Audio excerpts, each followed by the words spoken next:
So, some of you might be wondering why we have a mountain bike that looks like it's going on vacation with all these bags strapped to it. We're about to tell you. Let's get on topic.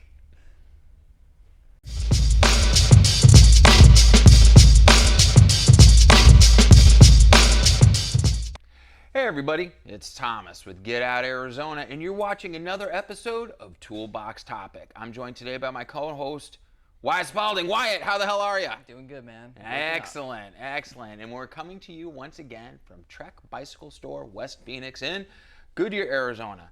Because where the hell else are we going to film these things, you know? So as I alluded to in the introduction, you may be wondering why Wyatt's Fuel 9.9 is donned with all these different bags. Because we're going to talk about bikepacking today. Hey, Wyatt? Yeah, definitely. All right, so that's a good thing. So some of you might be going, Thomas, what is bikepacking? It's actually a subject that I'm getting involved in, you know, to go along with Get Out Arizona. Bikepacking is when you take a bike, could be a mountain bike, could be a hardtail with front suspension, Of course, could be like a Trek 1120, you know, just an elongated gravel bike frame with 29ers, you know. Yep. But you're basically going to go for the long haul. You're going to take what, tent? Yeah, totally depends. Water filter, maybe something to sleep on, Yeah, some food, depending on everything. They have bikepacking races. Yeah, so there's races, obviously. So in that kind of situation, you'd probably be packing a little bit lighter. Lighter, yeah. That's not a race that Kale would enter, by the way, because by the first lap he's gonna quit. I'm joking. Poor We Kale. love Kale, but it's true. We do. Yeah. That's why he's the Princess Leia of the bunch. Did you figure out what Star Wars character you were yet? No, Okay. I haven't yet. I'm still on the search. Okay. But I mean, I would almost say like a C-3PO because you kind of got that tall, slender thing. I'm cool with that, yeah. You know, and I mean, C-3PO is a pretty cool dude in his own right. he So, pulls I chips, mean, we've too. already established that Brandon's Chewbacca / Brad, you know, and I'm a cross between Han Solo and Obi-Wan. Yeah. So, I like that. I think that works well. you think for that me. was okay? Yeah, All we'll right, stick with that. All right, cool. There we go. Okay, let's get back on subject. Anyways, so yeah, so we're going to be talking about all about bikepacking and everything like that. So, I mean, essentially, this is a standard. I don't want to say standard because it's a high-end, you know, bike. However you look at it, but this is going to be just a standard full suspension bike. But you have very specific items on here for bikepacking. So let's start from the back and move our way forward. Okay, for sure, yeah. So this is going to be the Revelate Vol seat pack right here. Kind of an ultralight seat pack, so pretty small. You can't fit a whole lot in there. So it's kind of one of those seat packs for like a race situation, I would say, or where you're loading a lot of elsewhere of the bike. But a seat pack is a good spot on the bike, you know, where you could put your sleeping system, whether it be sleeping bag, you know, sleeping pad, maybe a little bit of your tent in there. So that's probably a good spot to harness all that stuff. Okay. Obviously, you see some stuff on the top tube here. This will all kind of, like I said, bikepacking is such a creative thing. Kind of, it's all going to depend on what you're bringing, what you're taking. But in this instance, I use the Revelate gas tank, which this is called. I use that as a toolkit. So tire plugs in there. You know, you got the multi-tool, all kinds of stuff. Needle and thread to sew tire sidewalls if you have to. The other gas tank up here primarily is for food, just because ease of access right there. So we'll stuff that with gummy worms, all kinds of good shit, you know, so to keep you fueled. And then the frame bag, this is a piece by Rogue Panda Designs. They're actually local here in Flagstaff, so that's custom made for the frame.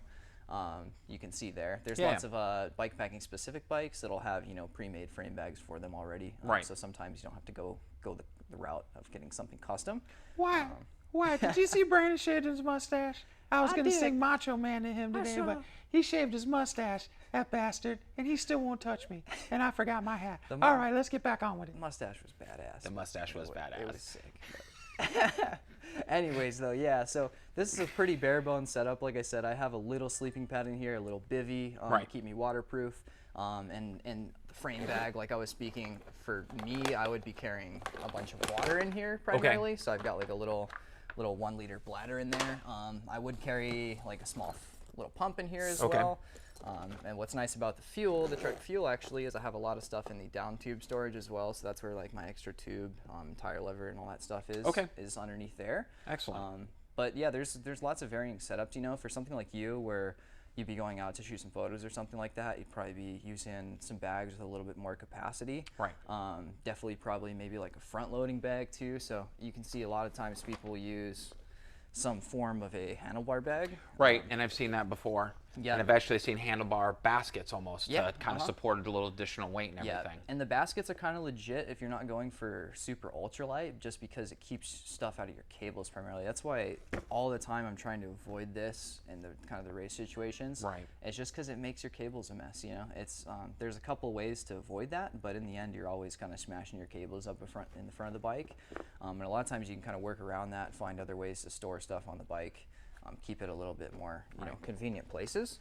Now, I noticed with like the different bags, though, you haven't mentioned a backpack. Is it just because it's a little bit more cumbersome to wear a backpack while you're bike packing in that situation? Yeah. My goal for sure, always, I don't know why, just it's a comfort thing, is to avoid the backpack if all possible. You know, I think I have all the weight of the cloth and stuff on the bike already. You might as well try and fit as much of it as you can in there. Okay. But there are trips though where you have to have a backpack. You know, drier ones where you need more than the water you can fit there, and on the handlebars with bottle buckets and stuff, you're gonna have to carry a Camelback, you know. Right.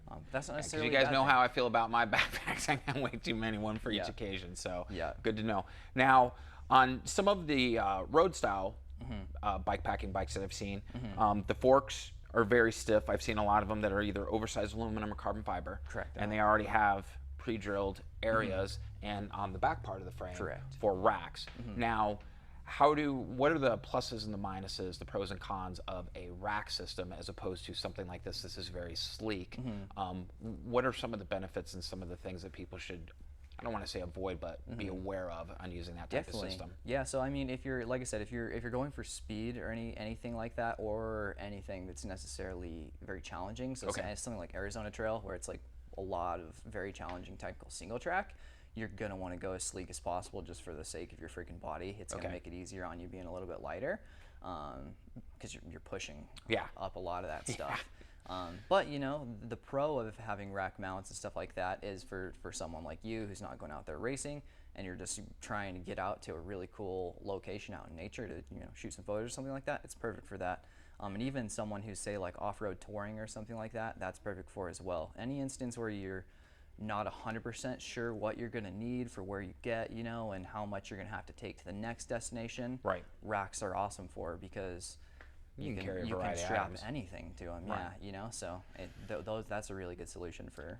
Now, how does that affect the bike handling? I mean, you and I both know, and more experienced riders will know this, anything that you add to the bike itself inherently changes its handling characteristics. Definitely. But when you start adding a rack to the back, even a rack to the front, which I personally don't like because I feel that loss of control is something I don't want to give up. What should people be aware of as far as the handling and the way the bike performs, especially on something that's full suspension? Yeah, definitely. The more loaded I've definitely got this thing, honestly, the more planted it's always felt. So I don't know if that means I've just packed it really well. But it's always, every time I go bike packing, I almost feel like it's like better almost. Like I just have more grip everywhere because the weight, you know. So I always feel like, because you weigh like 105 pounds soaking wet with change in your pocket. Yeah, so when I'm riding without stuff, I'm just unlike me, a fat ass, bouncing all over the place. You know, I've got to ride really kind of my own style. But I don't know, with a little bit of weight on the bike, it honestly feels really good. I could definitely see though, like what you're saying, like if all the weight was on like the front, on like a front loader rack or something. Go to turn or something. Oh man, yeah. That could be dangerous. Some grip up front, that'd be very bad. Yeah. So definitely try and find that balance, you know. And that's another reason though too why I like to keep a lot of the water in the frame bag, is because that weight is low. Right. You know, and when it's a part of the bike like that, it feels a heck a lot better than when it's on your back. Now, should people, again, going back to the weight and the weight distribution and everything, shocks, their suspension is obviously rated for a certain weight capacity. And that's, you know, bike, rider, plus what you're carrying, not just your weight capacity. Correct. What are some of the things that people should try to avoid or be mindful of when using a front suspension, rear suspension setup, or even, you know, because I believe these rear shocks are rated for what, 320, 300 pounds or something like that? Something like that, yeah. And then the front ones are very 350 similar. PSI, yeah. So is that something that they should maybe adjust their air pressure prior to going? Yeah. And Yeah. And that might be, again, if you're an experienced rider and you know how to work on this stuff and adjust everything, be mindful of that. Look at the table that's included on the manufacturer's websites. If you're not, consult your local bike mechanic, you know, have them. This is going to be something, obviously, you don't want your suspension to blow out on you. Yeah, no, exactly. In the middle of like a 90-mile bike packing journey, that would suck. So. And exactly, that might happen too if you've got too little pressure in it and you keep bottoming the thing out. So that's definitely a good thing, a reminder. Is pretty much every time I do something like this on the full suspension, I get about half the water weight I'm going to have in there, and then all the other weight, and then completely reset up the suspension with fresh sag measurements. Okay. So getting like a 20% sag front and rear with about half water weight, because you're going to be drinking some, then you're going to be full again, then you're going to be dry as a bone again. So kind of find that middle ground weight-wise. But that's definitely important. I think there was one time I forgot to air it up, and it was not fun because it makes the climbing harder. You have more risk there for bottom outs and stuff. So that's definitely, if you're using full suspension, pay attention to that. Absolutely. Pros and cons: full suspension, front suspension only, no suspension. So you're hardtail, hard front, the whole 9 yards. What are some of the advantages and disadvantages that people should be aware of? Definitely. I think this setup would work really good for something like Arizona Trail, where if you went rigid on Arizona Trail, you would probably not make much distance. I mean, people have done it and they do it, but this would be a lot easier on your body and allow you to go much further. Okay. But there's lots of scenarios too where the rigid's the way to go. It's always going to be more reliable because you're not, like we were talking about, suspension. You don't have that to play with. There's no linkage. It's just all, it all works. So like I said, I have a salsa cutthroat as well. I ride that for lighter terrain courses. Okay. And I love it. If I could ride that bike all the time, I would. Just because, like I said, it's reliable. Nothing's going to break really, suspension component wise and frame wise. So it's really nice having that kind of in your mind. But gotcha. sometimes less moving parts. Sometimes it's bumpy, man. Yeah. Yeah. No. Oh God, I wouldn't even. When I ride my 1120, it doesn't have any suspension. Granted, it's lighter, it's quicker, more nimble and everything, but every time I even hit just a little dunk, it's like, fuck, you know. I know. You Rattles, feel it. Yeah, definitely. And you get that arm fatigue. Man, it makes you like a tuning fork. You feel like you're just like resonating with the trail, Yeah. Which I still can't find a front shock for that thing, which I'm bummed about, but that's a different story for another day. I might end up ultimately going the custom route because you guys know me. Whatever it takes sometimes. All right, so is there anything that people should be aware, like bare minimum? Like you had mentioned needle and a thread. I'm sure some people didn't even realize, if you're out there and you have a big enough slash in your sidewall, I mean, you're cut here. Yeah. Your tube can push out of that. So Yeah, you actually use a needle and thread. Like, is it like fishing line needle and thread? You can use fishing line. Yeah, I use like a waxed for Okay. leather. I actually use. That's just what I've used. These are good tips, personally. guys. Yeah, Right. so probably a good tip. But yeah, I mean, because a lot of times, say you got a sidewall tear or something, Right. you wouldn't even have to break your bead necessarily. You could just, because I carry a curved hook and some needle nose with me, you could sew that up and you could probably just re-air it up, and as long as you get it sewn up enough, tight enough, that sealant's going to do the rest of the job.